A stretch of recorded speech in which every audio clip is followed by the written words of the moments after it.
নমস্কার, গুরু কৃপাহি কেবলম। আমি আজ একটা পরনিন্দা সম্পর্কে আলোচনা করছি। পরনিন্দা করবেন না।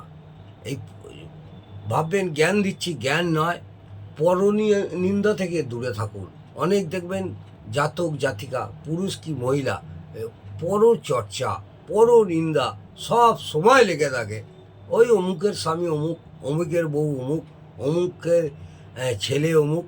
এই যে পরচর্চা বা পরনিন্দা, এতে আপনাদের ক্ষতি বই কোনো ভালো হয় না। রাম লম্পট, শ্যাম উচ্ছৃঙ্খল, যদু স্বার্থপর, মধু মিথ্যাবাদী প্রভৃতি আলোচনা করতে করতে দেখবেন আপনাদের মনটা অনৈতিকতার ভরে যাবে। এই অনৈতিকতার চিহ্ন আপনাদের মনের মধ্যে একটা পড়বেই পড়বে। লোকের দোষের দিকে দৃষ্টি দিতে দিতে মনের এমন একটা অন্ধত্ব জমিয়ে যায় যে খুব ভালো লোকেরও চরিত্রের উজ্জ্বল দিকটা চোখে পড়ে না। এটা মনে রাখবেন।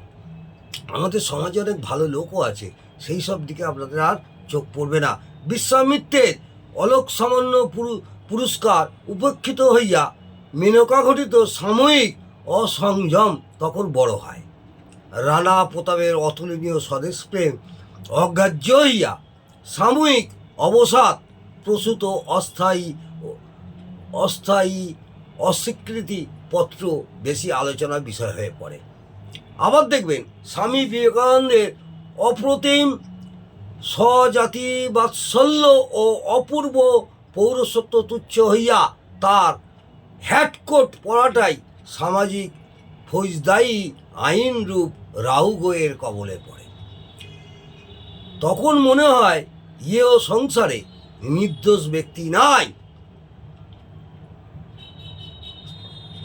এইটা মাথায় রাখবেন। নিখুঁত আদর্শ খুঁজে আপনাকে পেতে হবে। সবই ভাঙা, সবই ব্যাঁকা, সবই কোনো না কোনো দোষের আবাস স্থল। এইটা মনে করলে হবে না। মানুষের শক্তি সাফল্যের উপর মানুষের বিশ্বাস ক্ষুণ্ণ হয় এবং ধীরে ধীরে বিশ্বাসও নষ্ট হয়ে যায়। তাই আমি এই ছোট্ট একটু আলোচনার মাধ্যমে আপনাদের বলবো, পরনিন্দা পরচর্চা করবেন না। নিজের ক্ষতি বই আপনাদের কোনো রকমই ভালো হবে না। এমনি একটা প্রবাদও আছে, পরচর্চা নরকে বাস, যুগে যুগে সর্বনাশ। যাই হোক, আমি আপনাদের এটা জ্ঞান দিলাম না।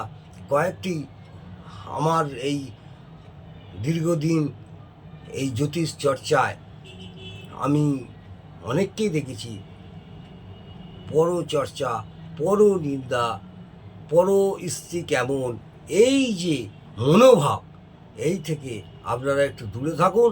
আশা করব ঈশ্বরের কৃপায়, ভগবান শ্রীকৃষ্ণের কৃপায় আপনারা এই পরচর্চা পরনিন্দা থেকে বিরত থাকুন। দেখবেন আপনাদের জীবন সুখময় উঠবে এবং আশানুরূপ আপনাদের সাংসারিক এবং দাম্পত্য জীবনে অনেক ভালো ফলও পাবেন। আর আমার এই ভিডিওটি দীর্ঘায়িত করছি না, ছোট করে আপনাদের এই আলোচনা করলাম। যদি ভালো লাগে কমেন্টে জানাবেন।